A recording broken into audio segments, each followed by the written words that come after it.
Good evening, viewers, and welcome to the Tuesday show. We have a short, focused, high-quality show for you tonight. We're going to be looking at two topics. First, are women safe on London's streets? That's a question we've been asking a lot in the last year or two across the capital. Well, the Metropolitan Police have taken up the challenge, and they've been running a project of dialogue with the community. We're then going to go on to have a quick look at France with our one of our regular contributors, Councillor Paul Merry, who's been following France for some years, who's got family who are French and who has visited the country recently. What does the presidential result mean? A topic which affects us all is the degree of understanding between the police and our community, particularly for the women in our community who want to feel safe on the streets and want the police to know the police are protecting them. But how do we improve that understanding between the police and our community?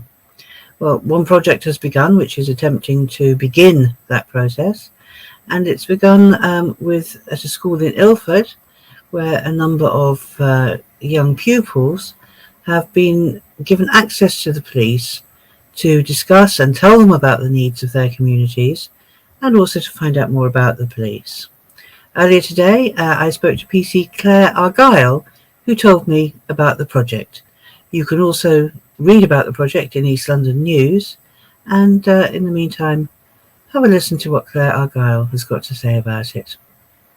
Claire, I'd like to welcome you to the Tuesday show. It's kind of you to give up your time and join us. And you're a serving police officer. What actually drew you to the police? Let's start with that. What made you choose the police as a career? Well, I've always wanted to help people. I know it sounds a bit cliche, but I know there's many jobs out there that help, especially like we've seen during the pandemic. But this really just fits me, really. I love talking to people. I love helping people. And it is that cliche of wanting to make a difference as well. And this is the best way to do it. Have you been doing it long, Claire? Yes, 10 years. So long-ish. Plenty of time to get the experience. And the police, obviously, the Met has not had great publicity in the last couple of years, and particularly in terms of keeping women and girls safe. But you've been involved in a project that's trying to sort of turn things around a bit. Tell us about the project and how it happened, how it came about. So the project's called Met Girls, and it focuses at the moment on girls aged between 16 and 17. But in the future, we are going to make that a wider range of ages. And we identified certain areas as being high priority for this sort of thing, of course, as you said about the media. So we've started a project called Met Girls, which focuses on building trust with these girls, all girls across London and outer areas, possibly one day as well. And so showing them what the police does. Yeah, you're talking about developing the project. How far has it been rolled out? Are you starting with some pilot projects, or? That's right. Yeah, so at the moment we've just finished the pilot, which was very successful, and that involved 18 young ladies, and hopefully we'll be able to roll it out throughout the whole of the Met. And your pilot began in Ilford. It did, yes. In East London. So yeah. Have you so what did the girls actually do? They were on a course which lasted for 10 weeks, but was that just like one day a week or something? That's right. So we were slotted for every Wednesday afternoon at their school, or if we took them out to a trip to one of our units to see what we did as female officers in various units. But yes, it's every Wednesday afternoon for 10 weeks. We had a bit of a COVID break for safety reasons. So we all have COVID breaks, yes. We're used to that. And they were able to get it to see a whole range of what the police actually do, because it's not just one job, is it? Tell me about some of the units they went to see. So we went to see the TSG, so the Territorial Support Group. In fact, they came to the school in there with all of their equipment to show sort of what they used during their policing time. A dog unit also come as well, which the girls really enjoyed. We also went to go and see the mounted branch, so the police horses.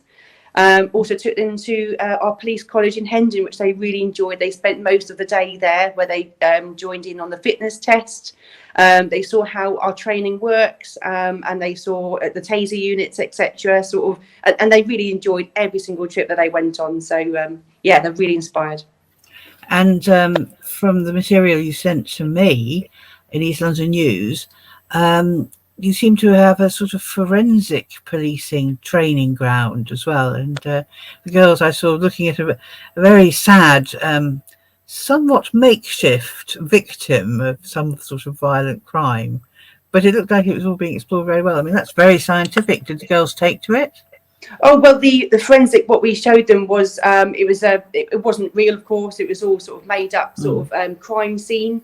So what we did, we put together a sort of a story, which they sort of problem solve themselves, get them thinking about how to preserve evidence, how to problem solve. And again, they really enjoyed that. They enjoyed dressing up in the forensics units sort of gear. And yeah, it just sort of made them feel really involved and sort of more aware of what we do and how we solve crime. Well, the obvious two questions on which to conclude are, what do you think the girls made of their trip, of their time with the police?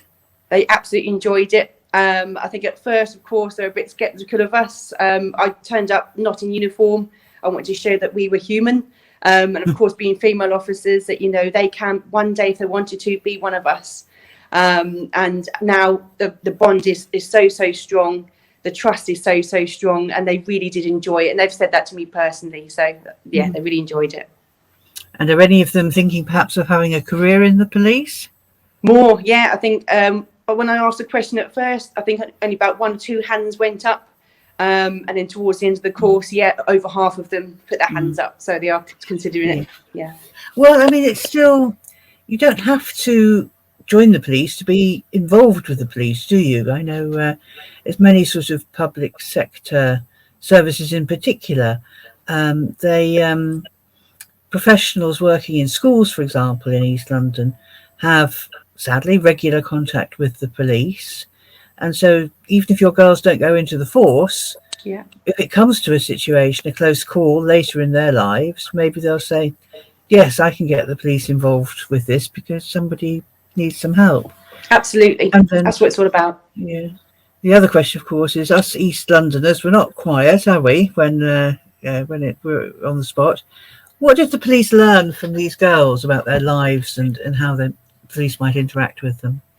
It's mainly to be human and actually to listen to them. I think especially young people, boys and girls nowadays, I don't think they feel listened to. So I think they, you know, all of us can learn something from these girls. I certainly have. And they, you know, just taught us to listen to what their needs are and how we can cater for them. I think it's important.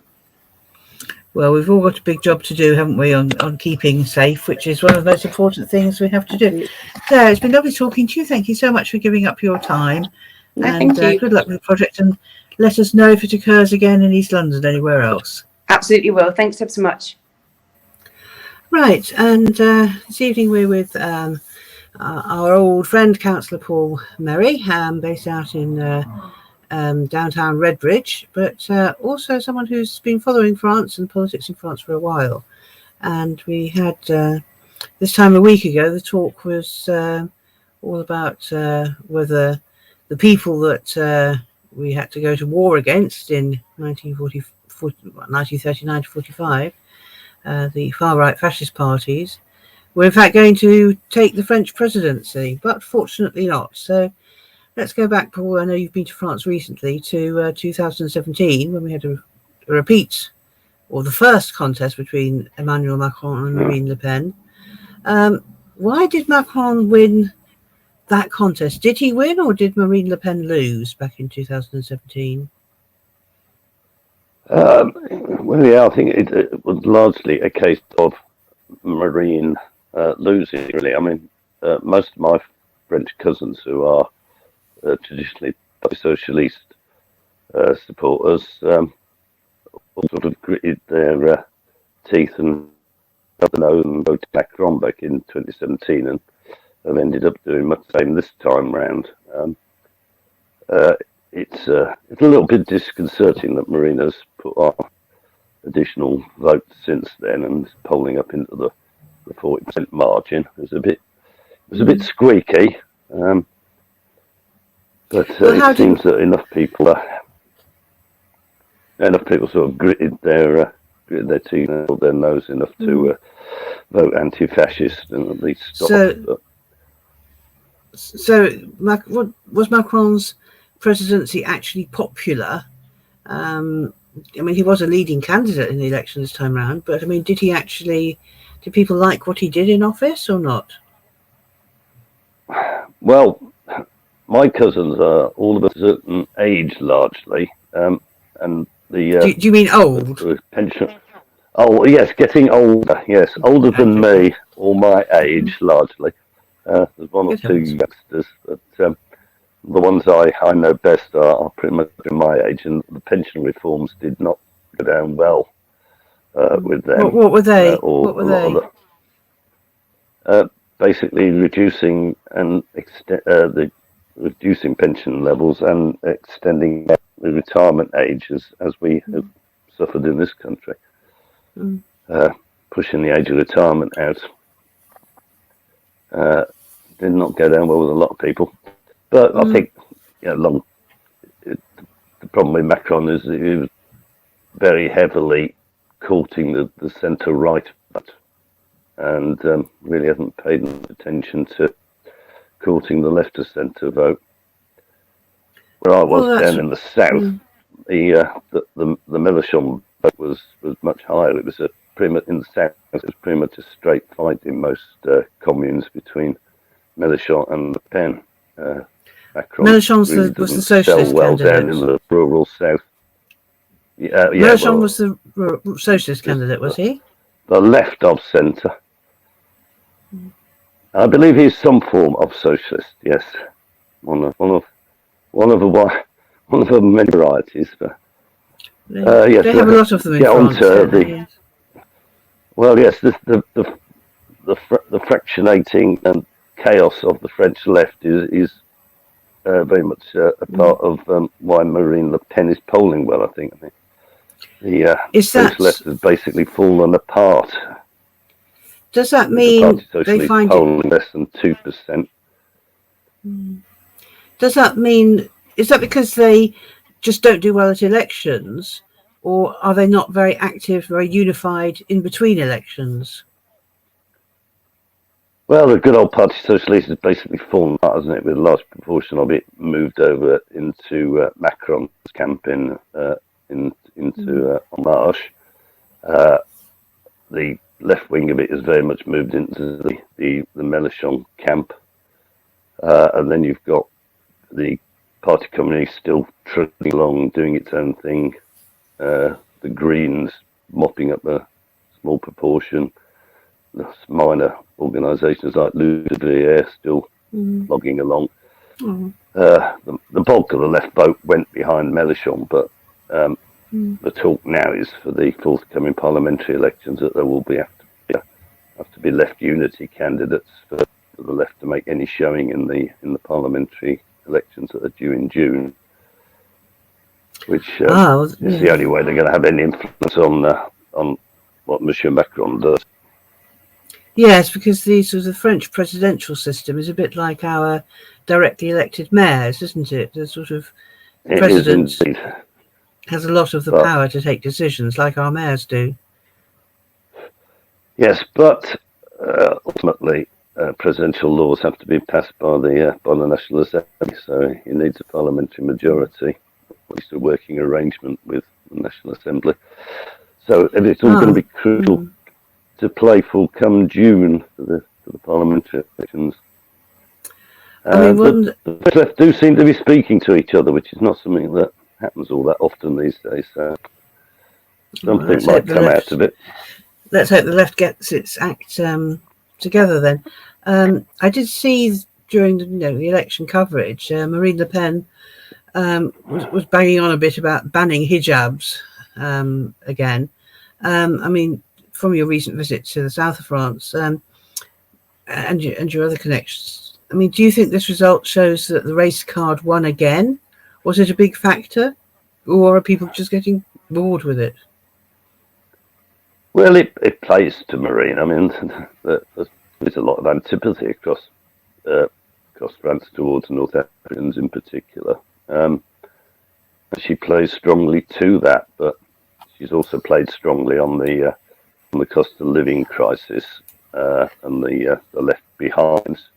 But you would hope that the French left would be able to mop up that kind of vote. So something's going wrong if she's able to mop it up and mobilise it while the French left struggles. So let's have a quick look at the future. What do you think the mood is in France now that the results have come? Yes, get your crystal ball out, Paul. Do you think? I'm not the greatest crystal ball gazer, but yeah, the sense I got was a lot of relief around, really, because while Marine was looking like a potential threat, a lot of French society was getting a little bit nervous about that. I mean, particularly in relation to the France's role in the EU and the European project. There does seem to be a little bit of relief that they don't have to face something like an ongoing French Brexit crisis, amongst other things. So at least they're spared that for the time being. That was her other policy that she was keen on, wasn't it? Was France leaving the European Union? Yes, she rode back on that in recent weeks, but yeah, it was very much a part of Le Pen's policy that increasing Euroscepticism, talk of some kind of disengagement, if not complete withdrawal. Okay. The more you talk about it, the more I think the comparisons are there between Marine Le Pen and Boris Johnson, really, and together with Donald Trump, coming back because of the Twitter issue. As I've said before, I think there's three of them. Yes, all in a little ideological conspiracy. It's right-wing populism at work. Nice simple answers to complex questions, and blaming everything ultimately on the immigrants. So, I mean, I thought when the result came out, Macron appeared to be a little bit humbled. I don't know if that was sincere or not, but he did sort of welcome the result and talk about, he would govern for everyone. Was he sincere, or is that a load of old tosh? No idea. I have no insight into the psyche of Monsieur President Macron, to be honest. But I think he very much needs to look to representing all of France, and particularly courting the left vote in the run-up to the parliamentary election. Otherwise, he really is going to be in trouble for the next 4 years.